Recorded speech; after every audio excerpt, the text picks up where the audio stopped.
Hey everybody, an important question today I wanted to discuss in the context of an E-2 visa. Although this also applies in principle to an L1 as well, but it usually comes up more in the context of an E-2. So what are we talking about?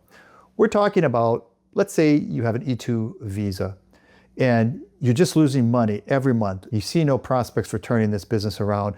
You don't want to go back to your home country, you want to stay in the US. What can you do? And how you can save not only your finances, but also your status in the US in order to maintain legal status while you're here and continue your stay here in a legal fashion. Again, here's the scenario. You've gotten your E-2. Maybe you've been working 6 months, 12 months, doesn't matter how long, but the business that you planned for the E-2 business just is not working out. Losses are mounting each month.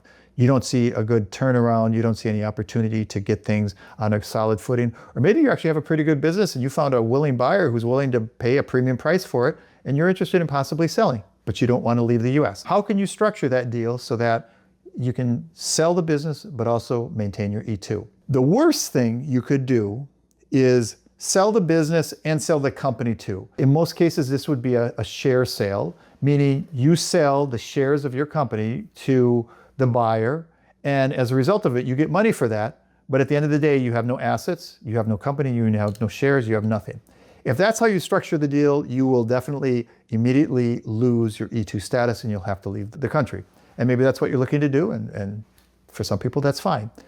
But if you're looking to stave off these losses, get rid of this money-losing business operation, but also stay here in the US, the best and probably only option you have is to sell the assets. So you would do an asset sale. You're not selling the shares of your company, you're only selling the assets. And you might not even sell all the assets, you only want to sell those that you want to get rid of. So that could be, the goodwill, the trade name, client lists, inventory, any equipment that you might have. You sell all of that in an asset sale, but you keep the legal entity. And by keeping the legal entity, in theory, you are maintaining your E-2 status. Now, of course, as part of the E-2 status, you have to have an operating business where your money is always at risk. And so it's possible, in my nearly 20 years of doing this, I've never seen this, but it's possible theoretically that USCIS decides just to do an audit of you, do a checkup on your visit, on your business, and see how things are going, literally days after you've sold that business and you haven't had a chance to launch a new business. I suppose if they caught you at that moment in time, you theoretically might be in violation of the E-2, and theoretically they could force you to leave.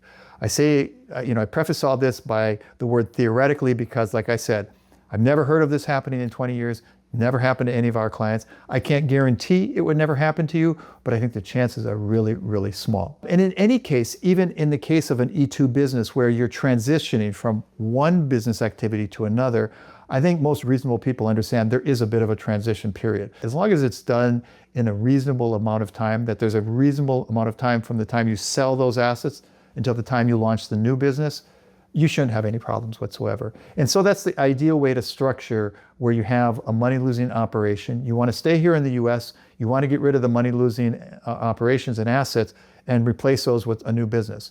And that could mean opening a new business, could be totally unrelated to the first one, could be related, could be in the same city, might be in a different city. Those are some nuances you have to work with an experienced attorney. But in general, it's okay for you to acquire or open a new business, acquire some new assets, maybe after you sold the assets of the old business, and use those to launch the new one. And the only time they're really going to find out about this is when you go to renew your status. And depending when you enter the US, that might be a year from now, maybe 2 years from now. And that's really the only time you really have to report back to USCIS to say, hey, this is what our business is, this is what we're involved in, and stuff like that. Now, here's an extra bonus point or information I'm going to give you as a special bonus to our listeners.